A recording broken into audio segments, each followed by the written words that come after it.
പലപ്പോഴും നമ്മുടെ ജീവിതം കണ്ടു കഴിയുമ്പോൾ ചിലപ്പോൾ തോന്നിപ്പോകും നാം എന്നേക്കുമായിട്ട് ഇവിടെ ജീവിക്കാനുള്ളവരാ, ഒരിക്കലും മരിച്ചു പോകില്ല എന്ന്.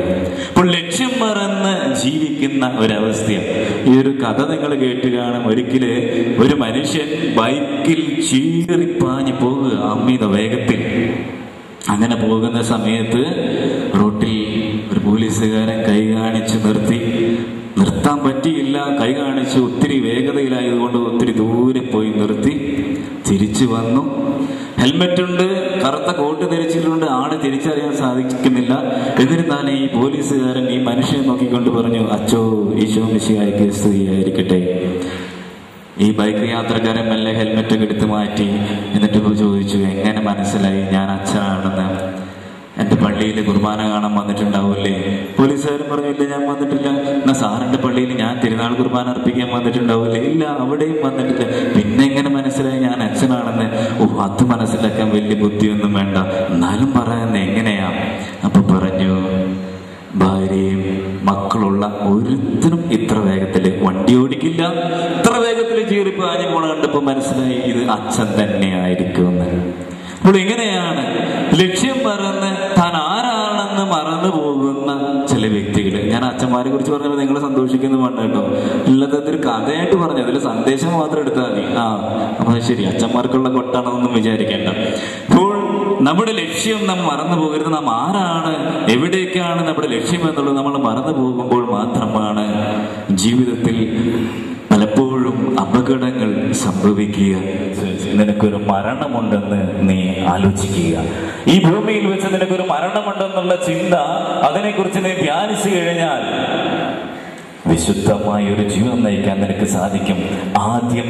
എന്നാൽ ക്രമേണ ഈ ചിന്ത നിന്നെ ശക്തിപ്പെടുത്തും. വിശുദ്ധ ഫ്രാൻസിസ് സേവ്യറിനെ ആകർഷിച്ചത്, അല്ലെങ്കിൽ ഒരു പരിവർത്തനത്തിന് വിധേയനാക്കിയത്, ഈ ലോകം മുഴുവൻ നേടിയാലും നിന്റെ ആത്മാവ് നഷ്ടപ്പെട്ടു പോയാൽ നിനക്ക് എന്ത് പ്രയോജനം? ഇംഗ്ലീഷ് തന്റെ ഗുരുവിലൂടെ ഈ വചനം, ദൈവവചനം ഈ മനുഷ്യനെ കടന്നു ചെല്ലുമ്പോൾ അവരിതിനെ കുറിച്ച് ധ്യാനിച്ചു, ചിന്തിച്ചു. അത് ആ വ്യക്തിയിൽ ഒത്തിരി പരിവർത്തനങ്ങൾ ഉണ്ടാക്കി. ഈ ലോകം മുഴുവൻ നേടിയാലും നിന്റെ ആത്മാവ് നഷ്ടപ്പെട്ടു പോയി കഴിഞ്ഞാൽ നിനക്ക് എന്ത് പ്രയോജനം? വചനം ഒരു വ്യക്തിയുടെ ജീവിതത്തിലേക്ക് ചെന്ന് കടന്നു ചെല്ലുമ്പോൾ ഉണ്ടാകുന്ന പരിവർത്തനങ്ങൾ. നമ്മളൊക്കെ വചനങ്ങൾ കേൾക്കുന്നുണ്ടല്ലേ? ഇടപെടുത്തങ്ങളുണ്ട്, ഒത്തിരി വചനങ്ങൾ നാം കേൾക്കാറുണ്ട്. പക്ഷേ ഇതൊക്കെ നമ്മളെ സ്വാധീനിക്കാറുണ്ടോ?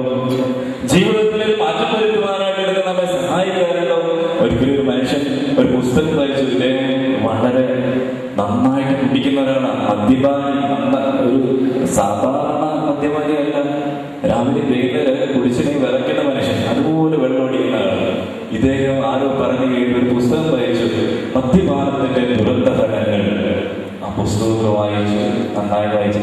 ദൈവവചനത്തെ പ്രതി മറ്റു നാടുകളിലേക്ക് പോയി മിഷൻ ദൗത്യവുമായിട്ട് പ്രേക്ഷിത പ്രവർത്തനത്തിന് പോയപ്പോൾ ഒത്തിരി യാതനകൾ അനുഭവിക്കേണ്ടി വന്നപ്പോൾ വിശുദ്ധ പൗലോസ്ലീഹായുടെ ആ പ്രേക്ഷിത തീക്ഷ്ണതയാണ് ഇദ്ദേഹത്തെ സഹായിച്ചതെന്ന് ഇദ്ദേഹം സാക്ഷ്യപ്പെടുത്തുന്നുണ്ട്.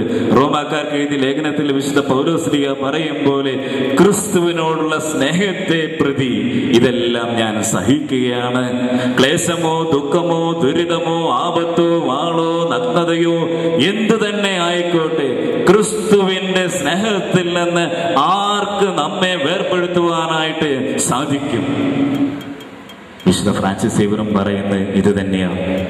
യേശുവിന്റെ സ്നേഹത്തിൽ നിന്ന് ആർക്ക് നമ്മെ വേർപെടുത്താനായിട്ട് സാധിക്കും? ഒരുപാട് യാതനകളിലൂടെ കടന്നുപോയി ഇദ്ദേഹം.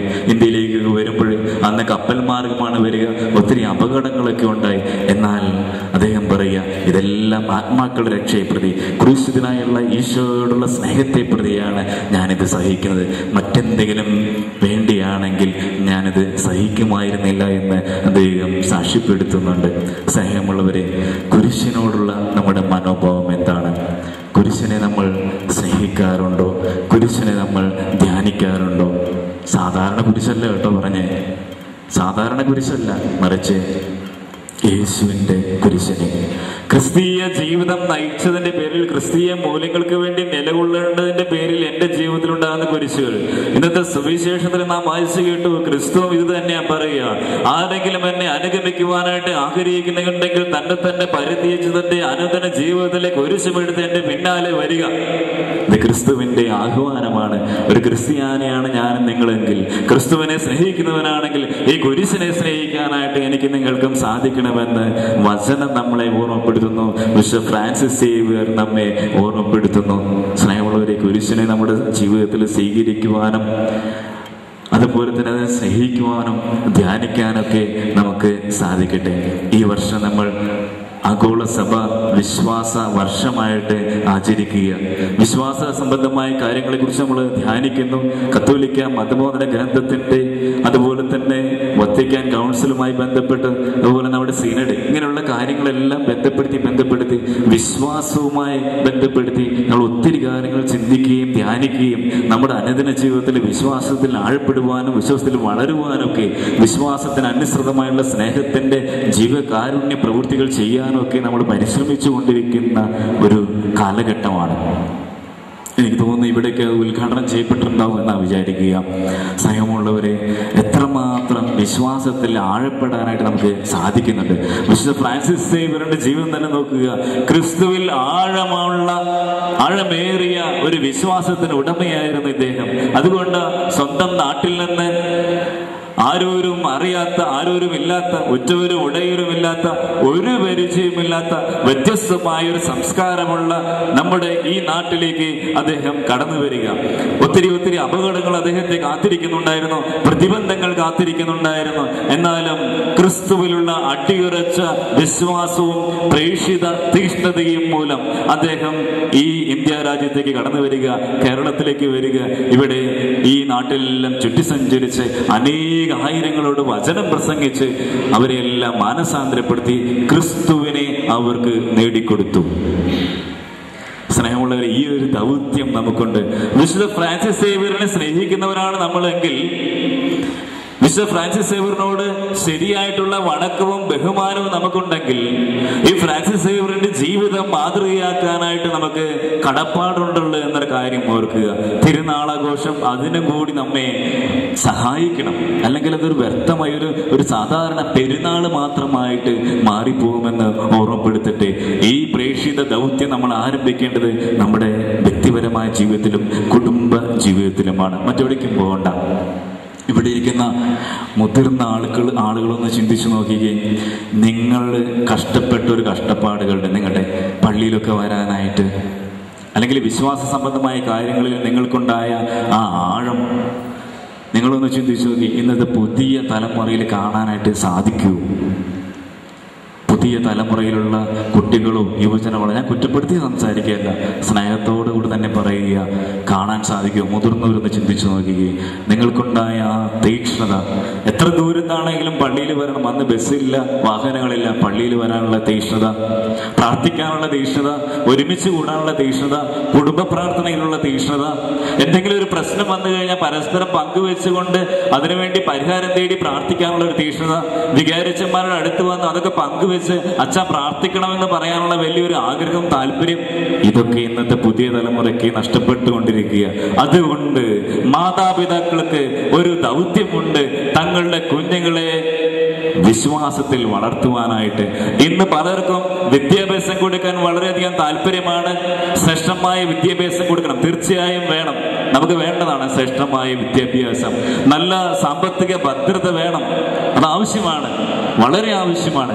എന്നാൽ അതിനോടൊപ്പം തന്നെ വിശ്വാസം പകർന്നു കൊടുക്കുവാനായിട്ട് സാധിക്കുന്നില്ല എങ്കിൽ ഈ മക്കളെ പ്രതി തന്നെ നിങ്ങൾ കണ്ണുനീര് പൊഴിക്കുന്ന കാലം വിദൂരത്തല്ല. അത് ഓർത്തോ. പല സ്ഥലത്തും വരാറുണ്ട്, അച്ചോ തലേ കൈ വെച്ച് പ്രാർത്ഥിക്കണം. എൻ്റെ അടുത്ത് ഇതുവരെയും വന്നിട്ടില്ല, വരികയായിരിക്കും. അപ്പോൾ അധികം ദിവസമായിട്ടില്ലല്ലോ, അതുകൊണ്ടാണ്. അപ്പോൾ പലരും ഇങ്ങനെ വരുന്ന തലേ കൈ വെച്ച് പ്രാർത്ഥിക്കണം. എന്തിനു വേണ്ടിയിട്ടാ? തലതിരിഞ്ഞു പോയിക്കുക, അതുകൊണ്ടാണ് തലേ കൈ വെച്ച് പ്രാർത്ഥിക്കണം എന്ന് പറയണേ. സ്നേഹമുള്ളവരെ, കുറ്റപ്പെടുത്തലായിട്ട് പറയുകയല്ല, ഇങ്ങനെ കാണുമ്പോൾ ഒത്തിരി സങ്കടം തോന്നാറുണ്ട്. നിങ്ങളൊന്ന് ആലോചിച്ച് നോക്കുക, മുതിർന്ന മാതാപിതാക്കളെ, നിങ്ങൾക്കുള്ള വിശ്വാസത്തിന്റെ പകുതി വേണ്ട 4-1 പുതിയ തലമുറകളിലെ കുഞ്ഞുങ്ങൾക്കുണ്ടോ? ഒക്കെ എല്ലാം ഒരു തമാശ പോലെയാണ്. ഈശോയൊക്കെ ഞാൻ പണ്ട് പറഞ്ഞ പോലെ ഒരു അങ്കിളൊക്കെയാണ് ഈശോ മാമൻ അങ്ങനെയൊക്കെ ആ രീതിയിലൊക്കെ കാര്യങ്ങൾ പോയിക്കൊണ്ടിരിക്കുന്നത്.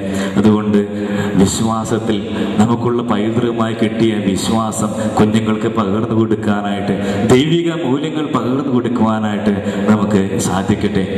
ഒരു സിനിമയുണ്ട് ഇംഗ്ലീഷിൽ, അതിൻ്റെ പേര് ഇതാണ്, WWJD. അത് ഇപ്രകാരമാണ്. അതിൻ്റെ പൂർണ്ണരൂപം ഇതാണ്, വാട്ട് വുഡ് ജീസസ് ഡു. അതിൻ്റെ ഒരു സിനിമയുടെ കഥയുടെ ചുരുക്കം ഇപ്രകാരമാണ്. ഒരു മനുഷ്യൻ ജോലി തേടി അന്വേഷിച്ച് ഒത്തിരി സങ്കടത്തോടെ ഇങ്ങനെ അലഞ്ഞു നടക്കുക. അങ്ങനെ ക്ഷീണിതനായി ഇദ്ദേഹം ഒരു ദേവാലയ പടവുകളിൽ ഇങ്ങനെ ഇരിക്കുക. വലിയൊരു ദേവാലയമാണ്. ആ ദേവാലയ പടവുകളിരിക്കുമ്പോൾ പള്ളിയുടെ ഉള്ളിൽ നിന്ന് അച്ഛൻ പ്രസംഗിക്കുന്നത് കേട്ടു. അദ്ദേഹം എന്തൊക്കെയോ പ്രസംഗിക്കുന്നുണ്ട്. യാതൊരു താല്പര്യവുമില്ലാത്ത പോലെയാണ് ഈ അച്ഛൻ പ്രസംഗിക്കുന്നത്. പള്ളിയിലാണെങ്കിൽ ഒരു 10-15 പേരുണ്ട്. വലിയ പള്ളിയാണ്, വലിയ പള്ളി, 10,000 പേർക്ക് ഇരിക്കാവുന്ന പള്ളി. പക്ഷെ അതിലുള്ളത് 5-10 പേര് മാത്രം. ഇങ്ങനെ ഈ പാസ്റ്റർ അച്ഛൻ എന്തൊക്കെയോ പറഞ്ഞുകൊണ്ടിരിക്കുന്നത് യാതൊരു താല്പര്യമില്ലാതെ ഇദ്ദേഹം പറയുന്നുണ്ട്, നമ്മുടെ പള്ളിയിൽ അടച്ചു പൂട്ടാൻ പോവുക, പള്ളിയിൽ ആരും വരുന്നില്ല, എല്ലാവർക്കും വിശ്വാസം കുറഞ്ഞുകൊണ്ടിരിക്കുന്നു, എല്ലാവരും അവരുടേതായ ലോക താല്പര്യങ്ങളിൽ മുഴുകിയിരിക്കുകയാണ്, ആർക്കും ദൈവത്തെ വേണ്ട, ഇങ്ങനെ പോയി കഴിഞ്ഞാൽ നമ്മുടെ പള്ളി അധികം വൈകാതെ അടച്ചു പൂട്ടും, ഇതാ നമ്മുടെ പള്ളി കടഭാരം കൊണ്ട് ജപ്തി ചെയ്യാനായിട്ട് പോവുക. ഇങ്ങനെ എന്തൊക്കെയോ ഈ അച്ഛൻ വിളിച്ചു പറയുന്നുണ്ട്. പിന്നെ ഈ അച്ഛൻ പിന്നെ കൂട്ടിച്ചേർത്തു, ഞാൻ ഈ പള്ളിയിലെ അവസാനത്തെ വൈദികനാണ്, ഈ പള്ളി അടച്ചു പൂട്ടുവാൻ പോവുകയാണ്. ഇത് കേട്ട് ഈ യുവാവായിട്ടുള്ള ജോലി തേടി അലഞ്ഞുകൊണ്ടിരുന്ന ഈ മനുഷ്യൻ ഈ പള്ളിയിൽ കയറി ചെന്ന് ഉറക്കെ എന്തോ പ്രചോദനത്താൽ ഇപ്രകാരം ചോദിക്കുകയാണ്, ഇങ്ങനെ ഒരു അവസരത്തിൽ ഈശോ എന്ത് ചെയ്യും? What would Jesus do? Yesu എന്ത് ചെയ്യും? ഇതവിടെ കേട്ടു നിന്ന ചിലരൊക്കെ സ്വാധീനിച്ചു. ചിലരൊക്കെ ജോലിക്കാരായിരുന്നു. ഈ വൈദികൻ നിരാശയോടുകൂടി ഇറങ്ങിപ്പോയി. എന്നാലും അവിടെയുള്ള വന്ന 1-2 പേരൊക്കെ ഇത് സ്വാധീനിച്ചു. അവർ ചില ജോലിക്കാരായിരുന്നു. അവരവരുടെ മേഖലകളിൽ ചെന്നു, ജോലി സാഹചര്യങ്ങളിൽ ചെന്നു. ചിലരൊക്കെ കൈക്കൂലി മേടിക്കുന്നവരായിരുന്നു. അന്നേരം ഈ വചനം ഇവരുടെ മനസ്സിലേക്ക് വന്നു, what would Jesus do? Mayor അദ്ദേഹം ഒരു കൊള്ളരുതാത്ത മനുഷ്യനായിരുന്നു. എന്നാലും ഈ വചനം അദ്ദേഹത്തിന്റെ ഉള്ളിൽ കടന്നു ചെന്നു, വാട്ട് വുഡ് ജീസസ് ഡു? അഴിമതി കാണിക്കുമ്പോൾ ഈ വചനം വരും, വാട്ട് വുഡ് ജീസസ് ഡു? ഇങ്ങനെ ഈ വചനം എല്ലാവരെയും സ്വാധീനിച്ച് ഒത്തിരി പേരിൽ വ്യത്യാസമുണ്ടായി. പലരും ദൈവത്തിലേക്ക് ഇങ്ങനെ അടുക്കുവാൻ തുടങ്ങി. അവസാനം ഈ വചനം കേട്ട് വിശ്വസിച്ച ആളുകളൊക്കെ ഒരു പാർട്ടി ഉണ്ടാക്കി. ആ പാർട്ടിയുടെ പേരായിരുന്നു WWJD. അവർ ഇലക്ഷന് നിൽക്കുന്നു. അവർക്കെതിരെ ഒരുപാട് ആരോപണങ്ങളുണ്ടായി, കല്ലേറുണ്ടായപ്പോഴും ഇവർ ഇപ്രകാരം ചിന്തിച്ചു, വാട്ട് വുഡ് ജീസസ് ഡു? അങ്ങനെ അവർ ഇലക്ഷന് ജയിക്കുന്നു. ക്രമേണ പള്ളിയിൽ ആളുകൾ കടന്നു വരുന്നു, കൂടുതൽ ആളുകൾ നിറയുന്നു. സ്നേഹമുള്ളവർ, ഞാനിത് പറഞ്ഞ വേറൊന്നുമല്ല, വിശ്വാസം കുറഞ്ഞു പോകുന്ന ഒരു കാലഘട്ടമാണ്. യൂറോപ്പിലും മറ്റുമൊക്കെ പള്ളികളിലെ ആളുകൾ കുറഞ്ഞു വരുന്നു. നമ്മുടെ കേരളത്തെയും ആ സംസ്കാരം മെല്ലെ ബാധിച്ചു തുടങ്ങിയിട്ടുണ്ട്. നമ്മുടെ പള്ളിയിൽ ചിലപ്പോൾ തൊട്ടടുത്ത കാലത്തൊന്നും ഇത് സംഭവിക്കില്ലായിരിക്കാം, പക്ഷേ അത് അധികം വിദൂരത്തല്ല ഈ പോക്ക് പോവുകയാണെങ്കിൽ. അതുകൊണ്ട് ആത്മാർത്ഥതയോടെ പ്രാർത്ഥിക്കുവാനും നമുക്ക് ലഭിച്ചിരിക്കുന്ന വിശ്വാസം പകർന്നു കൊടുക്കുവാനും നമുക്ക് സാധിക്കണമേ. ഒരു കുഞ്ഞു കഥ കൂടി പറഞ്ഞ് ഞാൻ നിർത്താം. എന്ന് പിതാവിന് സാക്ഷ്യം ലഭിച്ച മിശിഹായെ, കർത്താവും ദൈവവുമായി നിന്നെ ഏറ്റു പറയുവാൻ എന്റെ സഭയെ അനുഗ്രഹിക്കണമെന്ന് ഞങ്ങൾ പ്രാർത്ഥിക്കുന്നു. ദാസന്റെയും ഭാവിയുടെയും രൂപം ധരിച്ച മിശിഹായെ, വിനീതമായ സേവനത്തിന് താങ്കളെ തന്നെ പ്രതിഷ്ഠിക്കുവാൻ ഞങ്ങളുടെ പരിശുദ്ധ പിതാവ് മാർ ബെനഡിക്ട് പാപ്പായെയും ഞങ്ങളുടെ സഭയുടെ തലവൻ പിതാവുമായ മാർ ജോർജ് ശേഷം മെത്രാപ്പൊളിത്തായെയും ഞങ്ങളുടെ അതിരൂപത അധ്യക്ഷനും പിതാവുമായ മാർ മാത്യു മെത്രാപ്പൊളിത്തായെയും മാർ ജോസഫ് മെത്രാനെയും മറ്റെല്ലാ മെത്രാന്മാരെയും ആത്മീയ നന്മകൾ നൽകി അനുഗ്രഹിക്കണമെന്ന് ഞങ്ങൾ പ്രാർത്ഥിക്കുന്നു. മിശിഹായുടെ പാത പിഞ്ചെന്ന ഞങ്ങളുടെ ഇടവക മധ്യസ്ഥനായ വിശുദ്ധ ഫ്രാൻസിസ് സേവ്യറിന്റെ മാതൃക അനുസരിച്ച് വിശ്വാസത്തിൽ ആഴപ്പെടുവാനും വിശുദ്ധിയിൽ വളരുവാനും വരം നൽകണമെന്ന് ഞങ്ങൾ പ്രാർത്ഥിക്കുന്നു.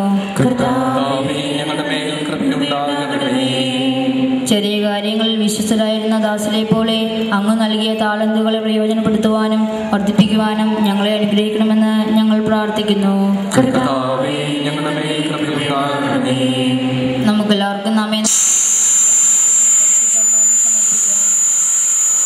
കർത്താവേ, അങ്ങേക്ക് ഞങ്ങൾ സമർപ്പിക്കുന്നു. കർത്താവായ ദൈവമേ, ഞങ്ങളുടെ യാചനകൾ ശ്രവിക്കണമേ. ഈ ഇടവകയുടെ മധ്യസ്ഥനായ വിശുദ്ധ ഫ്രാൻസിസ് സേവ്യറിന്റെ ഓർമ്മയെ ആചരിക്കുന്ന ഞങ്ങൾക്ക് അങ്ങയുടെ ദാനങ്ങൾ സമൃദ്ധമായി നൽകണമേ. സ്നേഹസമ്പന്നനായ വിശുദ്ധ, അങ്ങേക്ക് പ്രിയപ്പെട്ടവരായി ഞങ്ങൾക്ക് വിധി ദിവസങ്ങളിൽ അങ്ങ് മധ്യസ്ഥനായിരിക്കണമേ. അങ്ങയുടെ പ്രാർത്ഥനകളാൽ ഞങ്ങൾ ദൈവകൃപയ്ക്ക് അർഹരാകുകയും അങ്ങ് അനുഭവിക്കുന്ന നിത്യാനന്ദത്തിൽ പങ്കുകാരാവുകയും ചെയ്യട്ടെ. പിതാവും പുത്രനും പരിശുദ്ധാത്മാവുമായ സർവേശ്വരായ നയിക്കും.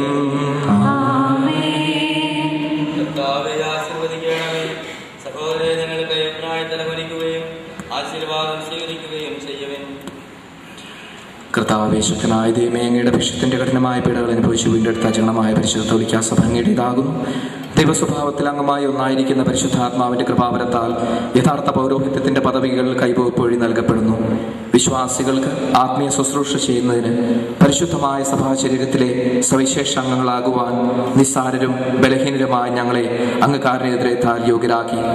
കർത്താവെ, അങ്ങയുടെ കൃപാവരം ഞങ്ങളിൽ നിറയ്ക്കുകയും അങ്ങയുടെ ദാനങ്ങൾ ഞങ്ങളുടെ കരങ്ങൾ വഴി വർഷിക്കുകയും ചെയ്യണമേ. അങ്ങയുടെ കാരുണ്യവും അനുഗ്രഹവും ഞങ്ങളെയും അങ്ങ് തിരഞ്ഞെടുത്ത ഈ ജനത്തിന്റെ മേൽ ഉണ്ടാകുമാറാകട്ടെ. കരുണാനിധിയായ കർത്താവേ, ഞങ്ങളെല്ലാവരും ഒന്ന് ചേർന്ന് അങ്ങേ ഞങ്ങളുമായി രമിതപ്പെടുത്തുന്ന നീതിയുടെ പ്രവൃത്തികളാൽ ജീവിതകാലം മുഴുവനും അങ്ങേ യഥോചിതം പ്രീതിപ്പെടുത്തുവാൻ ഞങ്ങളെ അനുഗ്രഹിക്കണമേ. അങ്ങേക്ക് സ്തുതിയും ബഹുമാനവും കൃതജ്ഞതയും ആരാധനയും നിരന്തരം സമർപ്പിക്കുവാൻ ഞങ്ങൾ യോഗ്യരാക്കുകയും ചെയ്യണമേ. പിതാവും പുത്രനും പരിശുദ്ധാത്മാവുമായ സർവേശ്വരായ നയിക്കും.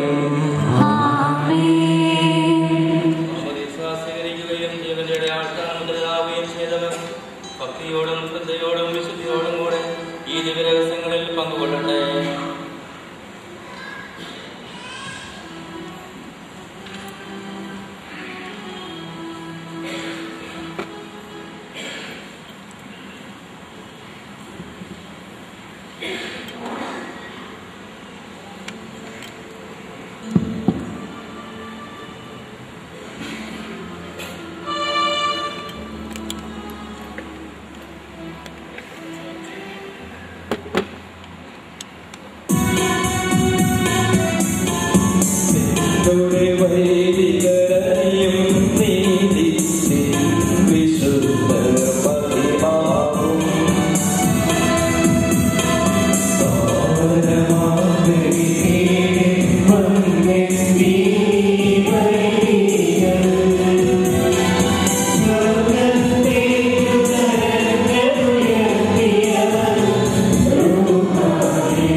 ഞങ്ങളുടെ കർത്താവായ ദൈവമേ, അങ്ങയുടെ രക്ഷാപദ്ധതിയിൽ പങ്കുചേരുവാൻ ഞങ്ങൾ വിളിച്ച അങ്ങയുടെ അനന്തകാരുണ്യത്തെ ഞങ്ങൾ സ്തുതിക്കുന്നു.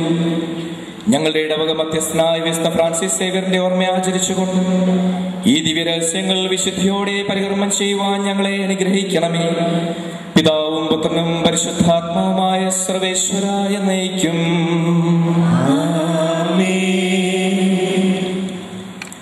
ഞങ്ങളുടെ കർത്താവായ ദൈവമേ, അങ്ങയുടെ തിരുനാമത്തിൽ ഉറച്ചു വിശ്വസിക്കുകയും ആ വിശ്വാസം പരമാർത്ഥതയോടെ ഏറ്റുപറയുകയും ചെയ്യുന്നവരെ അങ്ങ് ശക്തരാക്കണമേ. ആത്മശരീരങ്ങളെ പൗത്രീകരിക്കുന്ന ഈ പരിഹാര രഹസ്യങ്ങൾ അവർ വിശുദ്ധിയോടെ പരികർമ്മം ചെയ്യട്ടെ. നിർമ്മല ഹൃദയത്തോടും വിശുദ്ധ വിചാരങ്ങളോടും കൂടെ അവർ അങ്ങേക്ക് പുരോഹിത ശുശ്രൂഷ ചെയ്യുകയും അങ്ങ് കനിഞ്ഞു നൽകിയ രക്ഷയെ പ്രതി നിരന്തരം അങ്ങയെ സ്തുതിക്കുകയും ചെയ്യട്ടെ. പിതാവും പുത്രനും പരിശുദ്ധാത്മാവുമായ സർവേശ്വരായ എന്നേക്കും.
സകലത്തിന്റെയും നാഥനായ ദൈവം നിങ്ങളുടെ ശുശ്രൂഷ സ്വീകരിക്കട്ടെ. സകലവിധ വരങ്ങളും കൊണ്ടവിടുന്ന് നിങ്ങളെ അനുഗ്രഹിക്കട്ടെ. സകലത്തിന്റെയും നാഥനായ ദൈവം തന്റെ കൃപാതിരേകത്താൽ നാം എല്ലാവരോടും കൂടി എപ്പോഴും ഉണ്ടായിരിക്കട്ടെ.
നൽകും കന്യാമറിയത്തെ സാദരമൂർത്തിയിടാ പാവന നീ ബലിയിൽ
സാക്ഷികളെയും സൽക്കർമ്മികളെയും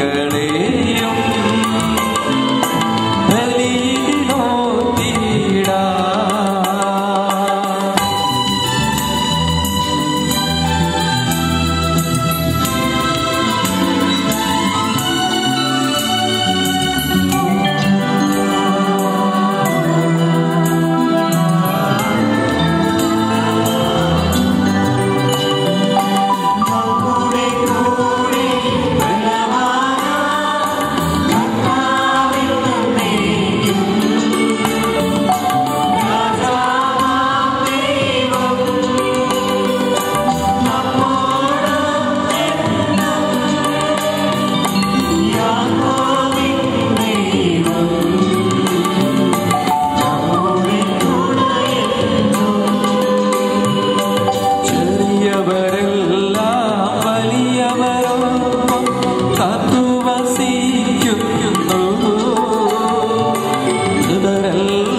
സത്യകാതനത്തിൽ ഭാഗ്യജാതനാ സൃഷ്ടി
തന്റെ സ്തുതികൾ ആലപിക്കുവാൻ നിന്നെ ശക്തനാക്കട്ടെ.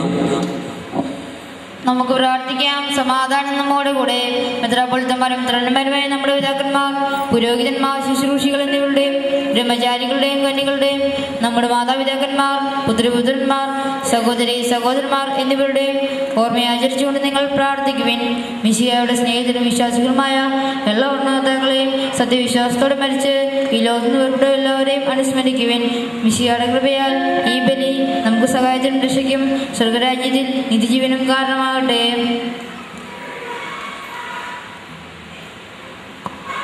കർത്താവേ, ആശീർവദിക്കണമേ. എന്റെ സഹോദരനെ കുർബാന എന്റെ കരങ്ങൾ വഴി പൂർത്തിയാകുവാൻ നിങ്ങൾ എനിക്ക് വേണ്ടി പ്രാർത്ഥിക്കുവിൻ.